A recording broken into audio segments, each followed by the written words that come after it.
Following on from what we did in class today, looking at all that data from the experiment, we just need to look at tidying it up and making it nice and presentable. So first of all our column headings need to have the name of the variable, distance in this case, a symbol that represents it, which in this case distance is often represented by x, and a unit that was used to measure it. Those three things: distance, the symbol that represents it, and the units. Time usually has the symbol t and is measured in seconds, which have the symbol s. So again, the name, the symbol, the unit. We don't need more than one column heading for our multiple measurements of the same thing, but we do want to just merge them together so they're over the top.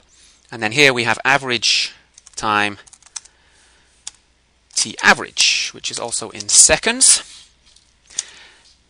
And that kind of runs on a bit well beyond the limits of this, so it's usually a good idea to just sort of make this column a little bigger. And then if we click over here on the number 1, select the entire row, then under format up here we can format those cells, that entire top row, go to alignment here and wrap the text. That makes it just right on more than one line inside the cell. And that way we can just neaten everything up. We want the table to take up as little space as possible without being crowded. So we want to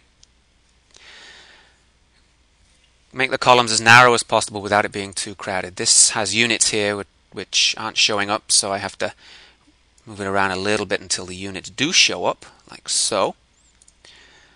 And then another little bit of formatting. This should be a subscript, so if I select it and go up here to the font, I get this big window up and I can just check the subscript box and the selected text becomes a subscript. The other thing that's often nice to see, because it's the way equations tend to be written, is that our variable names are italicized. So we just select that there and hit the italics button for each of them. Select again, everything italicized.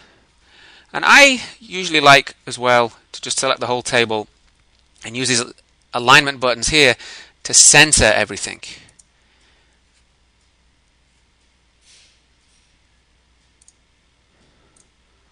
Maybe that looks a little better. And so our table's nice and compact, but not too crowded. The variables are italicized, subscripts where they belong. I think I have an extra space there that I didn't need. Nope, maybe not. That's better. Okay, no, that's good. Okay.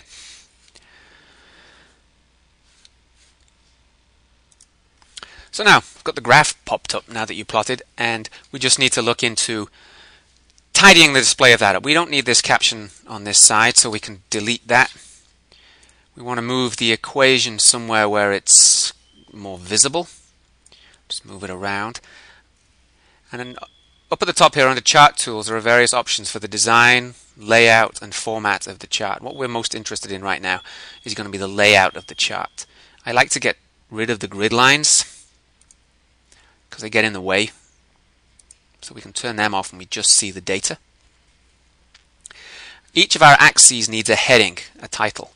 So our horizontal axis axis titles are over here. We need to display a title, and we can type into there average time. It's turning up here, it'll turn up down here when we finish. That's t average measured in seconds. Notice how the axis title here matches exactly the column heading that I had before. And then just to tidy up, I can italicize, make that a subscript by going back to the font menu and making it a subscript. There we go. And also, it's nice to italicize it because that's how our variables usually are in equations. So that's the horizontal axis. We also need to do the vertical axis, so we go back to the layout of the chart, axis titles, vertical axis. We can have it rotated running up the side because it takes up less space like that. And again, we just type in, this is going to be distance x in meters. In this case, centimeters. Hit return. And as you're moving up and down through this, you actually use the up and down arrows to navigate rather than the left and right arrows because you're moving up and down. Just select that X and italicize it. And then the heading up here, I'd like to change that. I think we want the heading to be a little less prominent than the graph itself, so my preference is to reduce the size of that a little bit.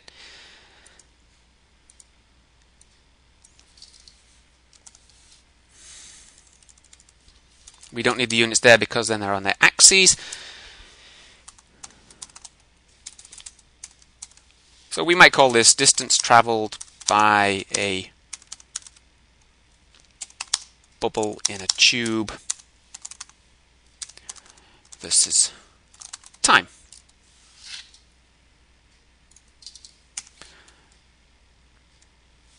Just a brief description of what the graph actually shows.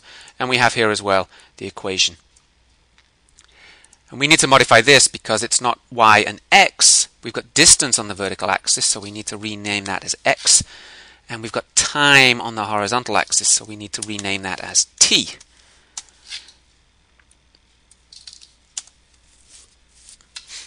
So the equation for our line in this case is x is 7.398 times t plus 12.26.